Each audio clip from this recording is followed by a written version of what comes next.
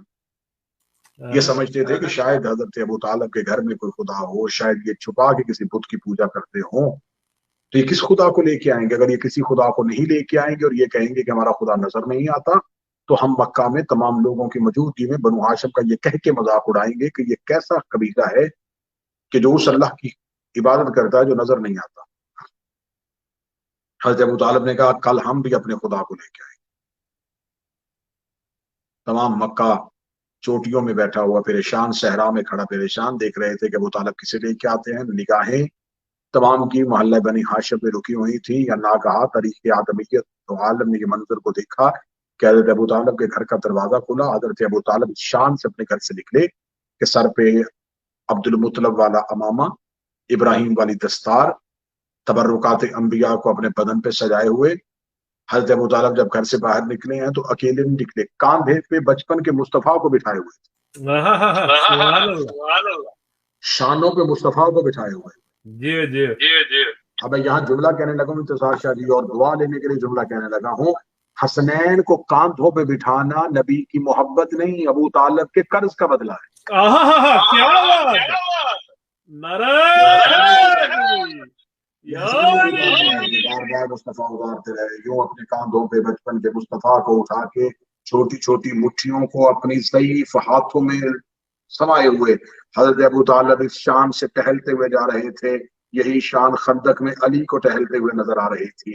حضرت ابو طالب ٹہلتے ہوئے مکہ کے صحرا کے قریب سے گزرے اور مکہ کی اس سب سے بڑی اونچی چوٹی میں چلے گئے کہ اہل مکہ حضرت ابو طالب کو دیکھ رہے تھے، بلکہ کتاب میں یہ جملے درج ہیں کہ اس دن مکہ کے گھر کے اندر بیٹھی ہوئی ماؤں کی گود میں لیٹے ہوئے بچے بھی حضرت ابو طالب کے چہرے کو دیکھ رہے تھے۔ حضرت ابو طالب چاہتے تھے کہ آج پورا مکہ مجھے دیکھے۔ مکہ کے سب سے اونچی چوٹی میں کھڑے ہو کے حضرت ابو طالب نے رسالت مآب کے ہاتھوں کو یوں آسمان کی طرف اٹھایا اور اٹھا کے کہا، میرے اللہ تجھے ان ہاتھوں کا واسطہ بارش نازل فرما۔ اتنا کہنا تھا کہ آسمان سے ایک سیاہ بادل کا ٹکڑا اٹھا، وہ رسالت مآب کے سر سے گزرتا ہوا مکہ کے اوپر آیا اور اس نے مکہ پہ بارش برسانی شروع کی۔ جب لوگوں کے کپڑے بھیگ گئے، جب زمین ایک دفعہ خشکی سے پھر زرخیز ہو گئی، جب جانوروں نے تسبیح کی آوازیں بلند کرنی شروع کر دی، تو حضرت ابو طالب کی آنکھوں سے آنسو ابو طالب کی داڑھی پہ آئے۔ ابھی داڑھی پہ آنسو پہنچے نہیں تھے کہ جبریل امین عرش کو چھوڑ کے زمین پہ اترے اور آ کے کہنے لگے، اے ابو طالب، خدا کہہ رہا ہے کہ ہم تیرے احسان کا بدلہ دیں گے۔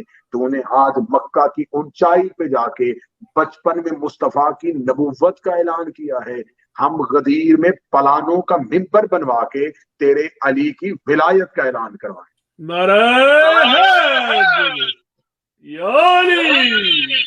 کون؟ حضرت عمران، جس نے ہر لمحہ اسلام پہ احسان کیے، جس نے ایک لمحہ بھی ایسا نہیں جو ابو طالب کا اسلام احسان کے بغیر خدا کے قرب میں ایسا قبول ہو جائے کہ ہر ایک نفس حق کا حصول ہو جائے۔ رئیس مکہ، یہ کس قدر شرف ہے تیرا، یتیم در پہ پلے اور رسول ہو جائے۔ حیدر ہو کہ حسنین کے سجاد خدا ہو، باقر ہو یا جعفر کے موسیٰ رضا ہو، جواد تقی ہو یا نکی مست دعا ہو، سرکار حسن عسکری انجم بقبا ہو یا مہدی آخر کے حجابوں میں چھپا ہو، ہر جزو اسی پیکر غالب سے ملے گا، ہر فرد کا شجرہ ابو طالب سے ملے گا۔ آج حضرت ابو طالب کے ایمان پہ بات کرنے والے، میں نے دنیا میں ہر ایک ممبر پہ یہ چیلنج کیا ہے کہ ہم سے ابو طالب کے ایمان پہ بات کرنے والے اگر خیز ذہن رکھتے ہیں اور سینہ چوڑا رکھتے ہیں تو کسی بھی دنیا کی جگہ پہ کہیں بھی بیٹھ کے، کسی فورم پہ بیٹھ کے، کسی ٹی وی چینل پہ بیٹھ کے، کسی میڈیا پہ بیٹھ کے ہم ڈیبیٹ کر لیتے ہیں، ہم بات کر لیتے ہیں، ہم ابو طالب علی کے باپ کا امام ثابت کر دیں گے، تم سے اپنے پیروں کے باپ بھی ثابت نہیں ہوں گے۔ بے شک بے شک۔ اگر حضرت ابو طالب کے ایمان پہ بات ہوگی تو پھر ہر کسی کے باپ کے ایمان پہ بات ہوگی، پھر دیکھا جائے گا کس کا باپ کیا کاروبار کرتا تھا، کس کا باپ کیا تجارت کرتا تھا، کس کے باپ نے اپنے بیٹے سے کیا خط میں کہا تھا، کس کا باپ اپنے بیٹے کے بارے میں کیا خیالات رکھتا تھا۔ یہ ابو طالب کی فضیلت ہے کہ ابو طالب کے سارے بیٹے امام ہیں، بے شک بے شک۔ نسل امامت ابو طالب کے پاس ہے۔ خدا نے کہا ابو طالب تیرے بڑے احسان ہیں، لیکن میں تیرے احسان کا بدلہ احسان کی صورت میں دیتا رہوں گا۔ ابو طالب میرا نبی تیرے گھر میں آیا، تیرا علی میرے گھر میں آیا۔ میں جملہ پھر پڑھنے لگا، اس جملے سے مجھے خود عشق ہے۔ ابو طالب میرا نبی تیرے گھر میں آیا، تیرا علی میرے گھر میں آیا، تو نے میرے نبی کا نام محمد رکھا، میں تیرے بیٹے کا نام علی رکھوں۔ کیا بات ہے۔ ابو طالب تو نے میرے مصطفیٰ کو پالا، ہم تیرے علی کو عین اللہ بنائیں گے، ہم تیرے علی کو وجہ اللہ بنائیں گے، ہم تیرے علی کو لسان اللہ بنائیں گے۔ لیکن ابو طالب اگر میں احسان کے بدلے احسان کی صورت میں دیتا رہا، کل کو لوگ کہیں گے کہ اللہ ہو کے بندے سے مقابلہ کرتا رہا، ایک احسان تجھ سے بڑھ کے کر دیتے ہیں، تو میرے نبی کا نکاح فرش پہ پڑھا، میں تیرے علی کا نکاح عرش پہ پڑھا۔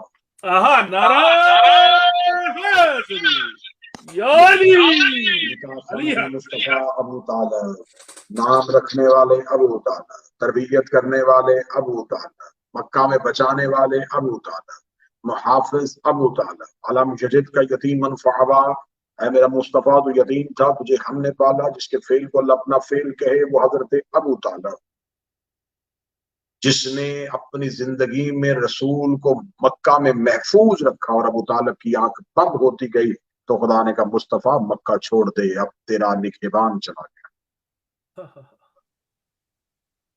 آج تاریخ انسانیت کو اس ابو طالب کے احسانات کو یاد کرنا چاہیے۔ آج ہر مسلمان کو حضرت ابو طالب کا ممنون و متشکر ہونا چاہیے، جس نے اسلام کو اپنے پاؤں پہ کھڑا کر دیا۔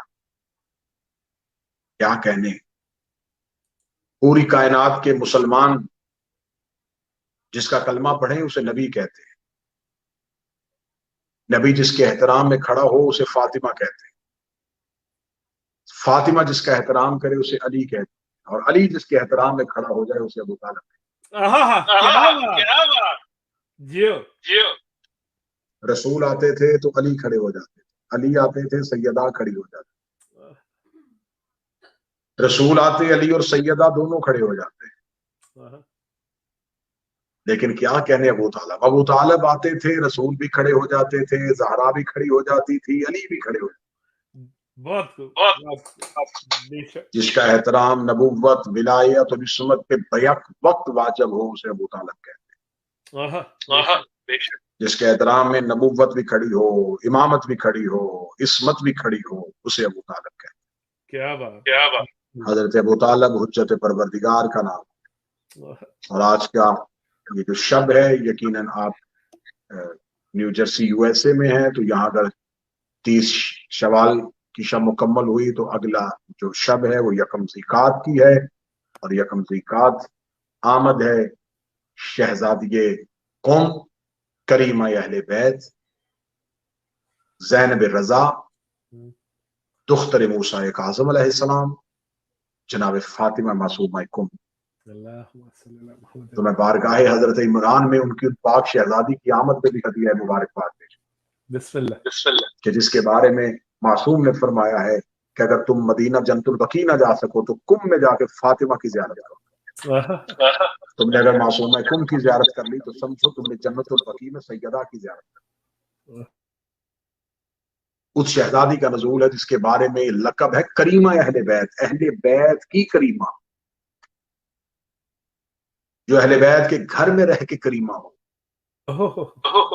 اسے فاطمہ معصومہ قم کہتے ہیں، جس نے امام رضا علیہ السلام کے مشن میں بھائی کا زینب بن کے ساتھ دیا، اور قم میں